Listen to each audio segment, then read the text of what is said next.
people try to save themselves through their fitness. Yeah.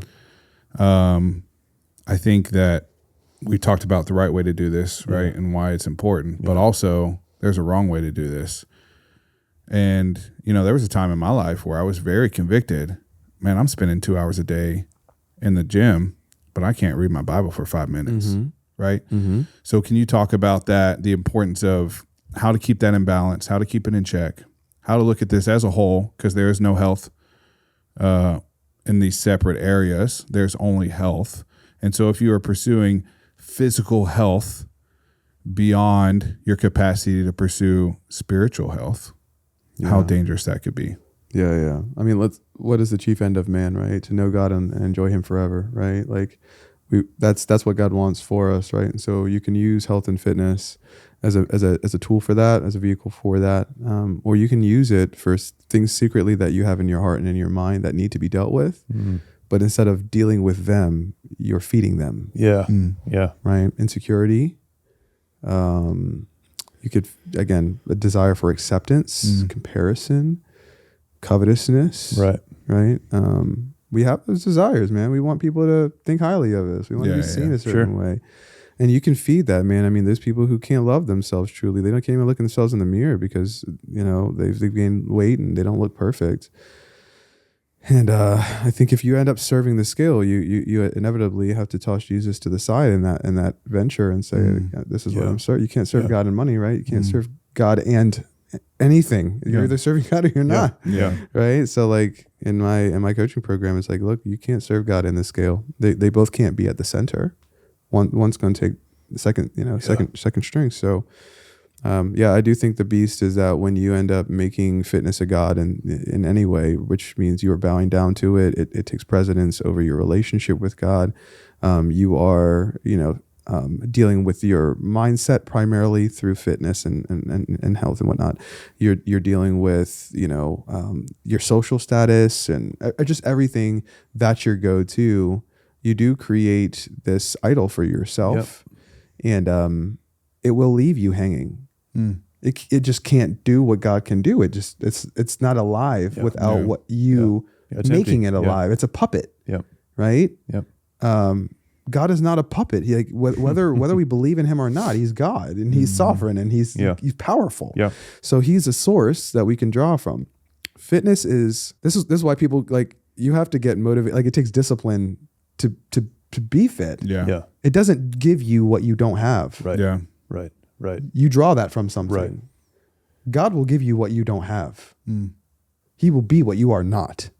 Fitness can't do that for you. So it's a vehicle, and when you replace the vehicle with the source, right? Like you end up empty and you create problems for yourself. And so this is where people start to idolize their body, and they're nitpicking macros, and they're they're doing all kinds of stuff, and they're listening to the fear mongers online, and they're arguing with each other. And now Christians fighting against Christian over whether or not carnivore is the best thing for you. And it's like, guys, when did we stop being most passionate about what's most important? Right? That's my church's phrase, right? Like, why is it that you guys have let go of what actually matters to self-seek and self-serve? Like, don't be fooled. The enemy knows on one hand that we want comfort and convenience, and so he's feeding us the garbage and we're eating it and getting sick. Cool. Win for him. He's loving that. Yeah. He also knows the other side. We want to be seen. We want to be attractive. We want to compare ourselves.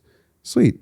I got you. Yeah. You know what I mean? Let's come up with a new diet every week. Let's keep you going. Shiny object syndrome. This is the fastest way to lose fat. This and people feed into that. Yeah. Either way, he's like, I got y'all, because y'all don't look to God for this. Yeah. And so as long as you're doing it, it's like God's in this little box: mindset, relationship, tithing. But then when it comes to health and fitness, it's like, hey, world, what you got to offer me? Right. Sure. Then the enemy's like, bet. I'll dap you up on that. Yeah. I got lots to offer. What you want? Right. You know what I mean? He's opening up his coat. I got keto, carnivore, GLP-1. I got whatever you want, bro. Sure. Let's get it. And I'm not saying any of those things are inherently bad. That's a good point. Yeah. As long as they're tools. As long as they're tools. But when your identity is wrapped up in the fact that you're a vegan, and not in the fact that you're a Christian, all right. because you're like, you know what I mean? Like you're missing the point here. So yeah, that's where we have to get back to making Christ the center of the health and fitness industry and journey. And the church hasn't done a really good job of that. They let this thing go. Like something that's such a big part of the human life. The church has been indifferent towards it. Like everybody's got a body, health and fitness. Like what was Jesus doing when he was during his 3-year ministry? Yeah. Feeding people and healing them. Right. Yeah. That was a pretty big part of his ministry. Why did we say, you know what? We got all this other stuff, but when it comes to like taking care of your body, preventative care, go to the gym. We don't do that here. Yeah. We don't talk about that really here. It's like, Why do you think who gave that you is? permission? Why do you think that is? Because that's a good point. We've all walked into the church where there's a bunch of soft, doughy men, and potentially even the church is led. And I'm not attacking any particular church, but we've been there. Yeah. Where it's led by a soft, doughy guy, and that is like a taboo topic. Like, hey, let's be disciplined, and all these things are pursuit of how we, glorify the Lord through what we do. And like, bro, you can't even touch your toes, probably. So what do you Can't think? walk a What do you mile. think the disconnect is there? I think it's the culture. When you conform to the patterns of the world, that's what happens. That's what Paul was telling him. Like, do not be conformed to the patterns of this. Like, watch it. Watch. It's tempting. Y'all are not like exempt from those temptations. Like the country that you're in, you can become very much like it. Yeah. Right? The state that you're in, you can become very much like it.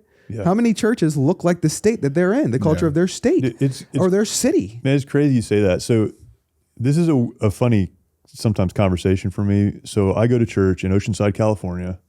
We're 4 miles from Camp Pendleton. So a large portion of our church are Marines, but we're also in San Diego County.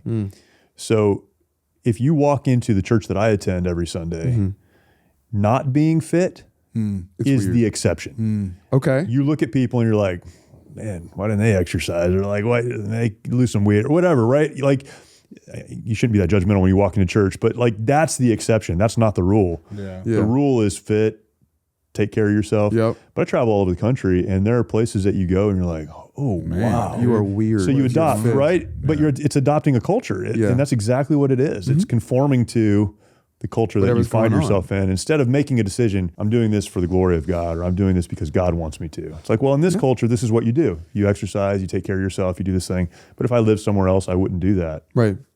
No.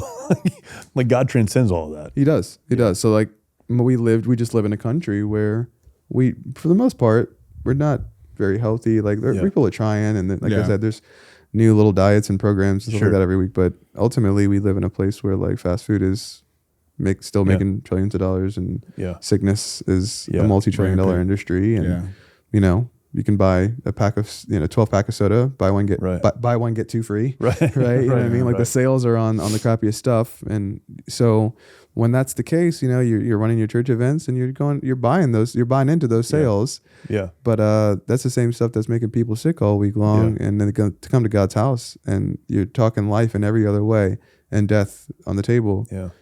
Sickness on the table. So I could go on and on, but I think it's just conformity. And because the culture has been that way so long, it's like, how do we make this change? Yeah. And it's just like one individual would make a change. It's gradually, but you don't say, okay, this is a big feat, I'm not going to do anything about it. Right? You walk with God one step at a time and say, okay, well, how can we make an adjustment in our culture here at this church? Yeah. Can we maybe put out from like fruits and vegetables with the donuts on Sunday morning? Can we, you know what I mean? Like, can we do Can grilled you chicken? have some healthy options? Right. at Can we do least? grilled Can we- and fried chicken? And they're like, no, because people are going to waste it. Well, then don't buy the fried chicken. Yeah. Right. Like at the end, it's a little bit more expensive. The other stuff is expensive too. It's just not costing them in the same way at the same time. Yeah.